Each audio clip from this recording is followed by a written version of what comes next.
famille interne, 4e série. Avec, avant de commencer, le petit polo qui va bien, hein, pour dire que toutes les sous-personnalités sont légitimes. Sous-personnalité d'ailleurs ou programme, hein. J'émets maintenant un petit doute, voilà, une petite remise en question potentielle, comme j'en avais parlé dans la vidéo sur le polyamour. Comme j'avais dans la deuxième vidéo, j'avais redit les 8 premières sous-personnalités. Là, je vais redire les 8 d'avant, donc celle de la 3e vidéo, hein, pour voir un petit peu l'enchaînement, même s'il n'y a pas un ordre forcément très fait exprès.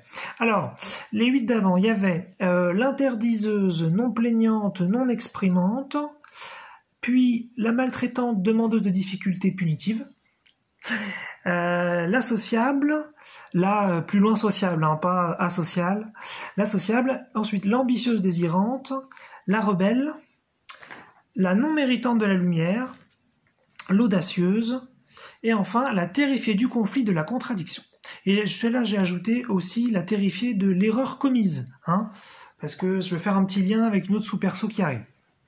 Alors, les 8 nouvelles, donc c'est marrant parce qu'à la fin de la 3e, j'avais dit qu'a priori, j'étais un petit peu au bout et que j'en ai peut-être une ou deux en stock, bah voilà, j'en ai trouvé 8 autres. Et j'en ai même trouvé encore une autre sous la main, donc bon, on peut imaginer qu'il y aura déjà une 5e vidéo, même s'il y en aura moins que 8 et donc ce sera la dernière. En tout cas, voilà, plus il y en a, ça s'arrête pas, hein. On va être à 32, hein, c'est fou, hein. Même si je peux me planter et qu'il y en a peut-être quelques-unes, c'est les mêmes ou c'est la même famille, donc en fait, il y en a peut-être pas 32, il pourrait y en avoir peut-être un peu moins, mais dans tous les cas, ça commence à devenir impressionnant. Alors, c'est parti. La première de cette série de 8. La contemplative. Alors, la contemplative, très très sympa, et aussi un petit peu surprenante. Donc, comme son nom l'indique, elle aime contempler. Et en fait, ce qu'elle fait, c'est que dans des moments où les choses sont pas spécialement esthétiques, par exemple, je pourrais voir quelque chose de flou et trouver ça d'habitude un peu moche, et bien là, dans un moment un peu particulier, elle s'active et je me rends compte que c'est beau ce que je vois. Donc c'est là où vraiment je la vois. Ça veut dire je me mets à apprécier un petit peu ce que je perçois, ce que je contemple. Donc c'est sympa, c'est surprenant. Surtout que moi, en plus, j'ai des soucis pour apprécier de façon générale. Donc vraiment, je la perçois vraiment, je la repère tout de suite. Je vois quand elle est là. Donc voilà, la contemplative. Ensuite, une qu'on a peut-être tous plus ou moins, c'est la rassurée par comparaison. Alors celle-là, c'est une sous-personnalité de gens peut-être pas hyper éveillés. Donc moi, il me reste bien une partie de moi qui est pas très éveillée, ça c'est sûr. Tout simplement, c'est quoi la rassurer par comparaison? C'est qu'elle aime que les autres soient aussi heureux ou aussi malheureux qu'elle. Hein?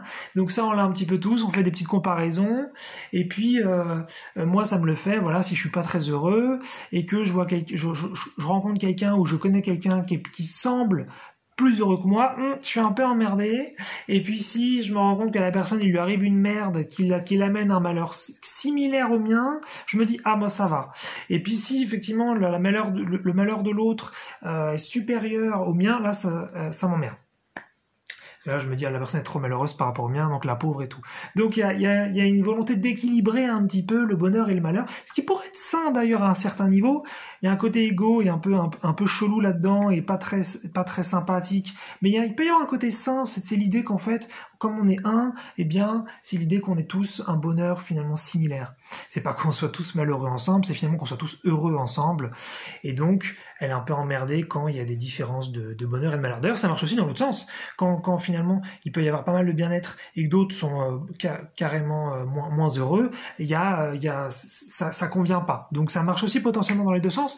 Mais là, c'est vrai que je voulais dire surtout par rapport... Donc, elle se rassure. Donc, et voilà, s'il y a un malheur, il faut que l'autre soit aussi malheureux pour qu'elle se sente pas trop seule. Voilà. La rassurer par comparaison. Une autre qui est un peu plus floue cette fois-ci, même si elle est assez vieille, je l'ai nommée la dégoûtée glauque. Alors celle-là, elle est directement liée au traumatisme que j'ai eu quand j'étais petit. Donc voilà, j'en ai parlé dans la vidéo idée pensée unique et idée interdite. Et a priori, donc j'ai eu un trauma vachement important quand j'étais petit, même s'il n'est pas encore très identifié. Et de là est né un dégoût de beaucoup de choses, en tout cas qui se projettent, ou un sentiment que quelque chose est glauque, que quelque chose ne va pas du tout. Et donc les choses peuvent être pas spécialement dégoûtantes du tout, mais parfois les choses me dégoûtent un peu. Hein, je sais pas trop comment le dire autrement. En tout cas, elle est pas très identifiée, mais je la ressens quand même suffisamment souvent pour savoir qu'elle est là. Et puis, elle se projette sur plein de choses différentes. Elle est pas très claire, mais en tout cas, elle existe et elle veut vraiment me dire attention, sois dégoûté de ça. Elle est liée peut-être un petit peu à celle qui est la honteuse, puisque là, ce serait un petit peu, j'ai honte de ce qui est à l'extérieur, je suis un peu dégoûté de ce qui est à l'extérieur. Voilà, il y a un petit lien. Elle est un petit peu floue celle-là, mais je voulais la noter parce que elle est clairement, elle fait clairement partie de la famille. Une autre plus sympa, l'enfant intérieur. Alors ça, a priori, on l'a tous. C'est la partie de nous qui veut manger des bonbons. C'est la partie de nous qui veut peut-être sauter sur place, rire aux éclats comme un gosse. Et puis qui veut faire plein de petites bêtises gentilles. Moi, ça m'arrivait pendant une période d'aller tout seul dans un parc la nuit, et puis je roulais par terre en latéral, comme on fait parfois quand on est enfant. C'est l'envie de refaire des trucs qu'on faisait quand on était petit, de s'amuser de plein de petites façons différentes. Et puis de pas avoir de soucis, de pas s'emmerder. Je pense que c'est un petit peu ce qu'on cherche tous à retrouver. Et puis on l'a tous a priori, elle est là maintenant, elle s'active quand elle s'active. Mais ouais, donc l'enfant intérieur évidemment très très très sous-personnalité très connue. D'ailleurs, ça va nous emmener sur une autre qui a un petit lien, la solitaire. Alors la solitaire, il y a un côté un petit peu fier dedans. C'est l'envie de finalement de faire des choses seul, ou en tout cas d'être capable de faire des choses seul. Donc même si la plupart du temps, moi, je préférerais toujours faire des choses à plusieurs, comme j'ai pas eu l'occasion à plein de moments de faire des choses comme je voulais à plusieurs, eh bien, j'étais très content que cette sous-personnalité soit présente, parce que je sais que il y a des gens qui l'ont pas celle-là, ou en tout cas qu'elle est pas très active chez eux. Et justement, elle me permettait de faire des choses vraiment seules que peu de personnes ne font. Je donne un exemple tout bête. Ça m'est arrivé, je suis allé une quinzaine ou entre 10 et 15 fois tout seul à Disneyland Paris, et je me suis énormément amusé grâce à la solitaire. C'est-à-dire que je me sentais pas du tout seul. Donc on peut être seul sans se sentir seul. L'inverse aussi fonctionne d'ailleurs.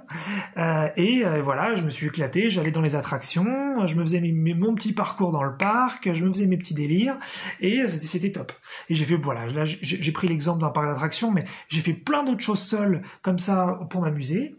Et voilà, donc je l'aime beaucoup, c'est comme une amie en fait, c'est-à-dire quand on est tout seul et que on aimerait bien partager des choses, avec elle je peux faire plein de trucs, voilà. Donc c'est peut-être pas le scénario idéal, mais en tout cas ça m'a vraiment apporté beaucoup, pendant de très longues périodes. Donc vraiment je la chéris beaucoup, et j'ai beaucoup de gratitude pour sa présence. Une autre un petit peu étonnante, un petit peu marrante, je l'ai nommée la guerroyante ou drama queen. Alors je vais préciser un petit peu, parce que drama queen, je pense que ça parle un petit peu, mais guerroyante moins. La guerroyante, alors j'aurais pu l'appeler la guerrière, mais je préférais guerroyante. Guerrier, ça fait un petit peu, je dois me défendre de quelque chose, j'ai de la force en moi, je vais me battre, je vais pas me laisser faire, je vais aller jusqu'au bout, je vais pourfendre le mal. Il peut y avoir de très très belles valeurs dans le fait d'être guerrier, d'être guerrière. Mais là, je voulais plutôt parler du verbe guerroyer. C'est pour ça que je l'ai appelé guerroyante.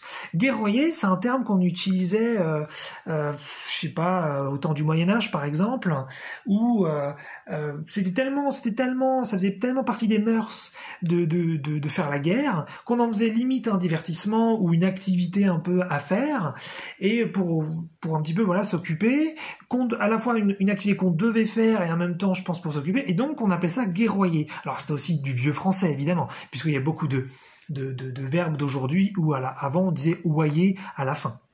Donc évidemment, je sais que guerroyer, ça peut aussi dire faire la guerre, mais je l'associe à une époque où la guerre, c'est un petit peu du divertissement, un petit peu une obligation. Et donc il y a un côté un peu fun en fait dans guerroyer.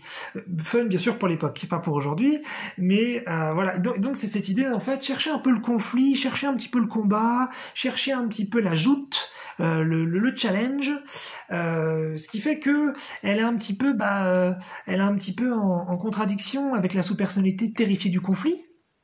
Puisque elle, justement, elle a envie un peu que ça parte en cacahuète pour peut-être un petit peu kiffer. Donc voilà, la guerroyante. Et puis donc Drama Queen, parce que c'est un peu la même idée, c'est aimer le drame, faisons du drame, faisons que ça n'aille pas, faisons du théâtre, gueulons, engueulons-nous. Voilà, il y a un côté un petit peu, voilà, Drama Queen, quoi. Je trouve ça un petit peu rigolo. J'avais une histoire avec quelqu'un où j'avais eu un conflit et j'avais réalisé que en fait, au début je me rendais pas compte parce que j'étais dans le conflit, j'étais pas content de ce qui s'était passé, il y avait clairement un drame pour moi, et puis ensuite je me suis rendu compte que pour la première fois de ma vie, putain mais en fait j'aime le drame, j'avais pas vu ça avant, mais j'aime ça en fait. Et à partir de là, je me suis éclaté dans le drame, je me suis fait vachement plaisir, et puis ensuite l'intérêt du drame a un peu baissé puisque dès qu'on conscientise les parties un petit peu négatives ou un petit peu désagréables, en général après elles baissent, voire elles disparaissent. Mais voilà, il peut rester en moi un petit côté donc drama queen, faisons du drame, voilà, juste pour nous occuper, pour nous stimuler un petit peu. La suivante, je l'ai nommée la grondeuse. Alors la grondeuse, hein, comme son nom l'indique, elle gronde, voilà. Donc pareil, elle est un petit peu en antagonisme avec la terrifiée du conflit. Et là, c'est pour ça que j'ai ajouté la terrifiée de l'erreur commise, parce qu'en fait la grondeuse, à la moindre petite erreur, ouh là là là là là là, je me sens comme un petit garçon qui a été grondé et qui doit se mettre dans son coin et qui doit surtout plus parler et ne rien faire. Mais c'est fou, je sens vraiment toute une énergie où je me fais gronder et ça me fait un truc bizarre dans le cou, j'ai une énergie derrière la tête, je me sens vraiment tout petit, j'ai plus envie de rien faire, comme un gosse qui a fait une connerie. C'est vraiment bizarre, c'est vraiment bizarre. Ça me l'a fait en fait là il y a pas longtemps et je m'en suis rendu compte que c'est un truc que j'avais depuis longtemps aussi, que j'avais pas forcément vu.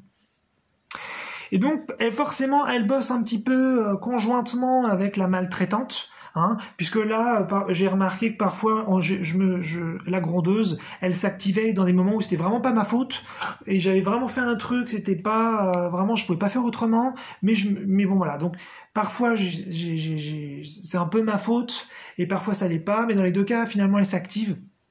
Donc elle est un petit peu liée à la maltraitante quand même, voilà. Mais ouais, la grondeuse, j'ai vraiment un parent interne qui est pas gentil et qui veut m'engueuler dès que je fais une bêtise. Voilà. Je sais qu'on est pas mal, je pense à l'avoir celle-là. On est pas mal. Et puis la dernière de cette série, qui est intéressante. A priori on l'a tous. Je l'ai nommée la sauveuse ou l'indispensable. Alors, la sauveuse. En général, en spiritualité, on parle de ce trio de bourreau, victime, sauveur, tout ça. Puis on nous apprend que tout ça c'est des rôles et que tout ça c'est pas si, voilà, il faut pas s'identifier, qu'en fait c'est une illusion et qu'en fait on peut jamais sauver les autres et tout ça. Et je me suis rendu compte en fait dernièrement que la sauveuse, il pouvait y avoir deux choses là-dedans. Il pouvait y avoir effectivement, comme j'avais parlé dans la deuxième série, de la dépendante ou chercheuse d'attention. Et effectivement, la sauveuse, ça pourrait être ça. Ça pourrait être, je vais tellement aider quelqu'un, je vais tellement lui faire du bien que je vais le sauver, et comme ça, je vais recevoir ensuite plein de fleurs, et on va vachement m'aimer. Ça pourrait être ça, effectivement. Mais là, je voulais plus parler d'un autre type de sauveur, celui qui aide pour le plaisir d'aider, et il n'y a pas de mal non plus à recevoir des fleurs en retour, mais il ne le fait pas pour ça. Il le fait simplement parce qu'il a le pouvoir de le faire, et ça lui fait plaisir de le faire. Et je trouvais ça, voilà, je trouvais que, parce que, on dit en spiritualité que sauver c'est une illusion, puisqu'en fait on peut jamais sauver les uns les autres. Je ferai peut-être une autre vidéo là-dessus, là c'est pas trop le sujet. Mais on pourrait aussi filer un coup de main à quelqu'un, pas du tout dans le but de le sauver, et ça l'aide tellement, sans que ce soit notre objectif, mais ça l'aide tellement que finalement, il est sauvé de quelque chose d'énorme. Et il peut y avoir un côté ça, parce que parfois un côté comme ça, où parfois je ressens vraiment, j'ai des images qui me viennent, j'ai des envies qui me viennent, où vraiment je vois, j'ai des idées pour vraiment apporter une aide très importante, et je sens qu'il y a vraiment une belle émotion là-dedans, et que c'est pas juste j'aimerais qu'on m'aime et j'aimerais qu'on me regarde. Voilà, ça peut parfois effectivement prendre ce regard-là, mais voilà, j'ai vu qu'il y avait un autre type de sauveur, c'est cette sauveuse-là que je voulais parler. Et donc indispensable, ça va avec, c'est-à-dire si elle est capable de faire des choses vraiment qui apportent énormément, à ce moment-là, ça la rend potentiellement indispensable. Donc là, peut-être que sur indispensable, on est un peu plus sur être vu, mais c'est ce côté, voilà, je voulais dire, comme inventer une technologie qui a énormément d'impact et qui fait beaucoup de bien. Ça peut être fait vraiment avec totale bienveillance. Voilà. Donc la sauveuse. Alors je vais redire les 16 dernières comme j'avais fait. Ça va donner comme ça la moitié de la famille. Alors, je redis. L'interdiseuse, non plaignante, non exprimante, la maltraitante, demandeuse de difficultés punitives, la sociable, l'ambitieuse désirante, la rebelle, la non méritante de la lumière, l'audacieuse, la terrifiée du conflit, de la contradiction, de l'erreur commise, la contemplative, la rassurée par comparaison, la dégoûtée glauque, l'enfant intérieur, la solitaire, la guerroyante drama queen, la grondeuse, la sauveuse indispensable. Et voilà, ça nous en fait 32. Eh ben dis donc, hein, sacrée famille nombreuse là. Hein. Donc ça commence à être costaud tout ça. Moi je me dis que ça va jamais s'arrêter, hein, qu'on va finir à 50, à 100. Enfin bon. Et puis surtout qu'il y en a plein d'autres encore que j'imagine pas. Hein. Puis on n'a pas forcément tous les mêmes en plus. Donc bon. Enfin bref. En tout cas voilà, j'aime beaucoup faire ces petites vidéos sur la famille interne. C'est voilà sympa. Hein. C'est vraiment de l'amour hein, tout ça. Hein. On découvre plein de trucs super beaux à l'intérieur et peut-être moins beaux aussi, mais on apprend finalement à concilier le tout. Et puis voilà. Et puis si ce sont finalement des programmes et que ce ne sont pas finalement des choses qui sont vraiment nous, eh ben c'est pas grave. On peut aussi concilier et apporter de la conscience et de l'amour dedans quand même. Voilà.